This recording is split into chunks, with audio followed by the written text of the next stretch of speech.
You likely didn't give them a second thought this morning. Just like every other day, you slid them on your nose and moved on with your routine.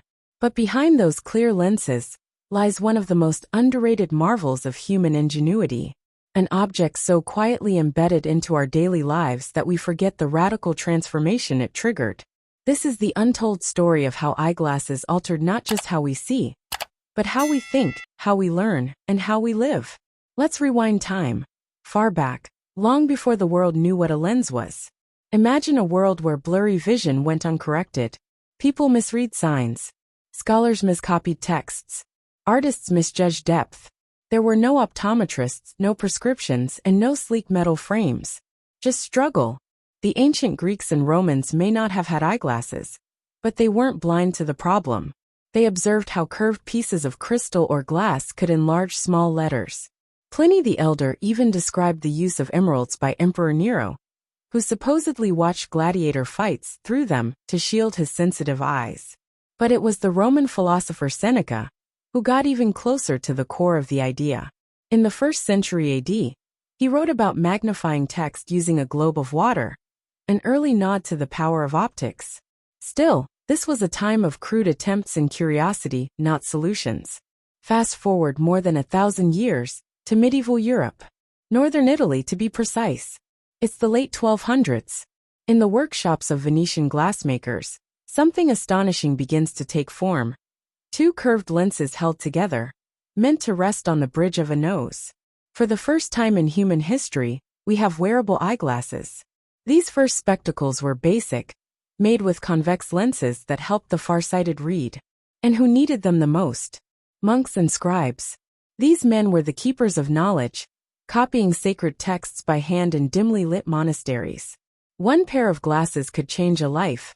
It meant the difference between continuing work or being left behind in silence. The concept spread like wildfire. As trade routes expanded across Europe, so did the technology.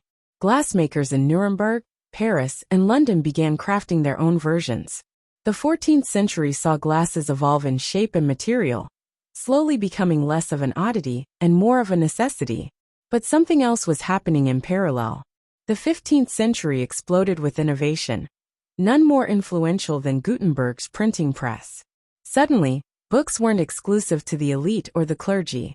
Literacy surged, and with it, the demand for reading glasses skyrocketed.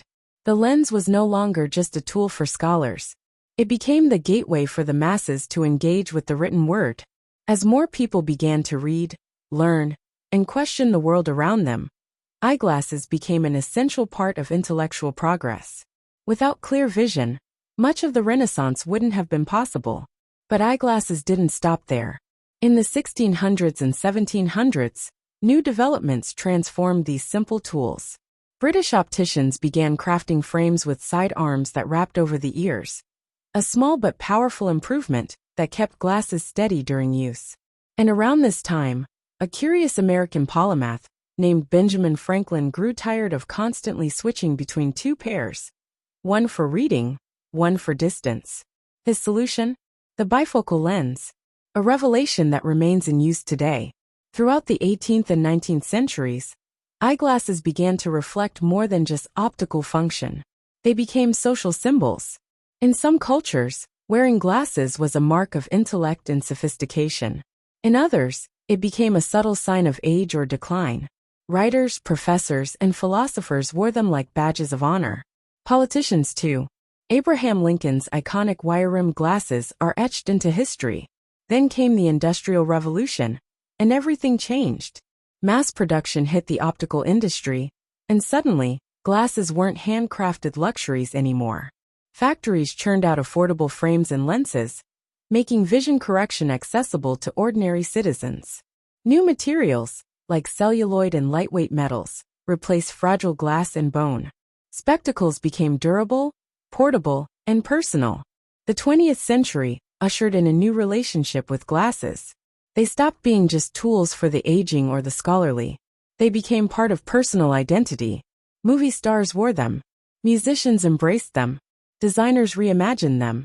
Think Buddy Holly, Elton John, Steve Jobs, each turning a simple accessory into a signature. Meanwhile, optical science surged ahead. photochromic lenses that darken in sunlight, anti-reflective coatings, scratch-resistant surfaces, progressive lenses, specialized glasses for driving, reading, sports, even computer work. And then came the digital revolution. In recent years, eyeglasses have entered a bold new era. No longer just for sight, they've become digital interfaces. Augmented reality glasses now overlay virtual data onto the real world. Smart glasses sync with your phone, take pictures, display GPS routes. Some even include voice assistants and health sensors. The technology is still young, but the direction is clear. Eyeglasses are becoming extensions of our minds. Think about this. We began with monks squinting at parchment under candlelight. Now we're looking at a future where your glasses could analyze your blood sugar or project holograms, all through something resting quietly on your face. But with all this innovation, some things remain the same. Eyeglasses are still about clarity, about bringing the world into sharper focus, about helping us see things as they truly are. Whether that's a line of text, a sunset, or the look in a loved one's eyes, they're reminders that sometimes, it's the smallest inventions that leave the biggest marks on history. So the next time you put on your glasses, pause for a moment. Consider the centuries of craftsmanship, science, and vision that led to that simple act. You're not just correcting sight. You're continuing a legacy of human brilliance. If this story helped you see the world a little differently, don't forget to like, subscribe, and stay with us for more journeys into the everyday marvels that shape our lives.